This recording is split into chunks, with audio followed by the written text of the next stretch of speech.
আসসালামু আলাইকুম। জেতার মানসিকতা থাকলে 5 দিনের টেস্টের মধ্যে 3 দিন চলে যাওয়ার পরও 2 দিনেও জয় করার জন্য ঝাঁপিয়ে পড়ে যায়, সেটা ভারতীয় ব্যাটসম্যানদের দিকে তাকালেই বুঝতে পারবেন। ওপেনিংয়ে নেমে রোহিত শর্মা এবং জয়সওয়াল যে জ্বর তুললেন, সেখানে টেস্টটাকে টি-20 আমেজে পরিণত করলেন। 3 দিনটা চলে গেছে বৃষ্টির কল্যাণে, বৃষ্টির পেটেই বাংলাদেশ এবং ইন্ডিয়ার দ্বিতীয় টেস্ট। সেখানে কিন্তু ইন্ডিয়া এখন মাঠে নেমেছে জয়ের লক্ষ্যে। 233 রান টপকে যাওয়ার মতো রিস্কটা নিয়েছে ভারতীয় ব্যাটাররা, বিশেষ করে রোহিত শর্মা এবং জয়সওয়াল শুরুতেই যেভাবে আক্রমণ করেন 3 ওভারে 50, 10 ওভারে 100, 18 ওভারে 150, 20 ওভারের ভেতর এইরকম ছিল অ্যাটাকিং ব্যাটিং এই ভারতীয়দের। সেখানে রোহিত শর্মাকে ফিরিয়ে মেহেদী হাসান মিরাজ রানের গতিটা কিছু স্লো করলেও পরবর্তী ব্যাটসম্যানরা এসে সেই স্লোটা আর রাখেন নাই। তারাও কিন্তু পর্যায়ক্রমে অ্যাটাকিং মুভমেন্টে খেলে রানের গতিটা মোটামুটি ভালোই এগিয়ে নিয়েছে এবং সেখানে রানের গতি বাড়ানোর ক্ষেত্রে গিয়েই কিন্তু উইকেট টপারও পড়েছে ভারতীয় ব্যাটারদের। তারা কিন্তু জয়ের লক্ষ্যেই ব্যাটিং করেছে, সেখানে উইকেট কোনো ম্যাটার না। তবে সাকিব আল হাসান এবং মেহেদী হাসান মিরাজের কল্যাণে রানের যে গতিটা, সেই গতিটা কিছুটা স্লো হয়েছে এবং সেখানে 52 রানের লিডটা নিতে পেরেছে ভারতীয়রা। হয়তো আরও বেশি হতে পারতো যদি টপার উইকেটটা সাকিব আল হাসান এবং মেহেদী হাসান মিরাজ না নিতেন। রোহিত শর্মা, বিরাট কোহলি, এই জয়সওয়ালের পরে বিরাট কোহলিও কিন্তু রানের মধ্যে ফিরছিলেন, সেই রানের থামিয়ে দিলেন সাকিব আল হাসান। টেস্টটা কিভাবে জিততে হয়, টেস্টে যে 2 দিনে জিতা যায়, সেটা কিন্তু ভারতীয়দের মনোভাবে দেখতে পাবেন। এটাই হচ্ছে টেস্ট, যেখানে জয়ের মানসিকতা থাকতে হবে, ড্র কিংবা হার নয়। সেখানে জয়টা মুখ্য হিসাবে দেখতে হবে, সেটার লক্ষ্যেই কিন্তু ভারতীয়রা খেলেছে।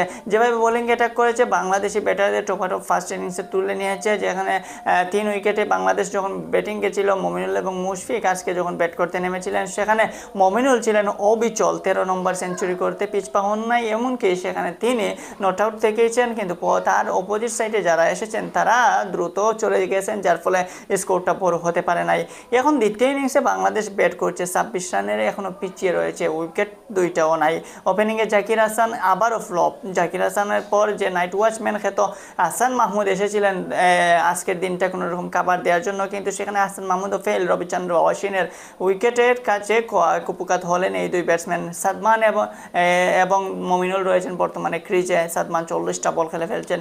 এখন কালকে 3টা সেশন বাকি, 3টা সেশনে প্রায় 90 ওভারের মতো খেলতে হবে দুই দলকে। সেখানে বাংলাদেশ এখন কি পারবে ভারতের সাথে এই টেস্টটা ড্র করতে? বাংলাদেশের জয়টা এই মুহূর্তে বাবাটা অনেক অকল্পনীয়, কারণ 3টা সেশনের মধ্যে বাংলাদেশ যদি জয় পেতে চায়, ভারতীয় ব্যাটারদের মতো অ্যাটাকিং খেলতে হবে।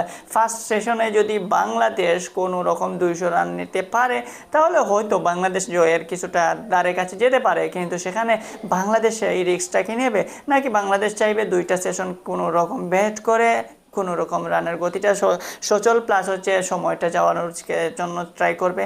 এইরকম অবস্থায় রয়েছে বাংলাদেশ এবং ভারতের টেস্ট। এই টেস্ট দেখে এটাই পজিটিভ, এটাই যে বাংলাদেশ টেস্ট থেকে যদি ভারতের এই খেলা দেখে যদি শিখতে পারে যে ভারতীয়রা কীভাবে টেস্টটা জয়ের জন্য ঝাঁপিয়ে পড়েছে, কীভাবে 2 দিনের ভেতরে টেস্টটা জয়ের জন্য তারা হুম রেখে পড়ে আছে। প্রত্যেকটা বোলার, প্রত্যেকটা ব্যাটার, ফিল্ডার সবাই কিন্তু অ্যাটাকিং অবস্থায় রয়েছে। কালকের দিনটা হবে ম্যাজিক্যাল, বিশেষ করে ফার্স্ট সেশনটা। বাংলাদেশের যে 2টা উইকেট চলে গেছে, নাইট ওয়াচম্যান হাসান এবং জাকির হাসান চলে যাওয়ার পরে এখনও কিন্তু বাংলাদেশের ব্যাটিং লাইনের গভীরতা অনেক রয়েছে। যেহেতু ব্যাটিংয়ে ফর্মে থাকা মমিনুল এবং সাদমান রয়েছেন, সেই হিসাবে আগামীকালকের ফার্স্ট সেশনটা অনেকটা ইম্পর্টেন্ট। যদি বাংলাদেশ জয়ের জন্য খেলে, হয়তো ফার্স্ট সেশনে বাংলাদেশও টি-20 স্টাইলে খেলতে হবে। নতুবা বাংলাদেশ যদি ড্রর চিন্তা করে খেলে, তাহলে 2টা সেশন কিন্তু কালকে টিকে থাকা অনেক কঠিন হবে। বিশেষ করে ভারতীয় 2 স্পিনার জাদেজা এবং অশ্বিনের কাছে অনেকটা চ্যালেঞ্জিং হবে। আজকেই দেখা গেছে যে স্পিন কতটা এখানে কার্যকরী ভূমিকা পালন করছে। সাকিব মিরাজের পর অশ্বিন যেভাবে উইকেট নিলেন, সেক্ষেত্রে বাংলাদেশি ব্যাটারদেরকে একরকম চ্যালেঞ্জ নিতে হবে কালকে। তাই ম্যাজিক্যাল মোমেন্টটা হয়তো আগামীকালকে গড়তে যাচ্ছে। এইরকম টেস্টে 2 দিনে জয়ের লক্ষ্যে ভারতীয়রা, সেখানে ভারতকে আসলে জয় করতে পারবে এই টেস্ট, নাকি ড্রর পথে যাবে বাংলাদেশ, সেখানে দেখা যাবে আগামীকালকে। তবে সব কিছুর বাইরে যে খেলাটা হতে পেরেছে সেটাই বেশি, এবং এই 2 দিনের টেস্ট থেকে যে অনেক কিছু শিক্ষণীয় রয়েছে, সেটা বাংলাদেশের জন্য পজিটিভ। বাংলাদেশ সেখান থেকে অনেক কিছু পাবে, অনেক কিছু শিখবে। সেই প্রত্যাশা নিয়ে আগামীকালকে দর্শকরা বসবে, দেখা যাক কালকে কোন মিরাকেল ঘটে এই টেস্টে।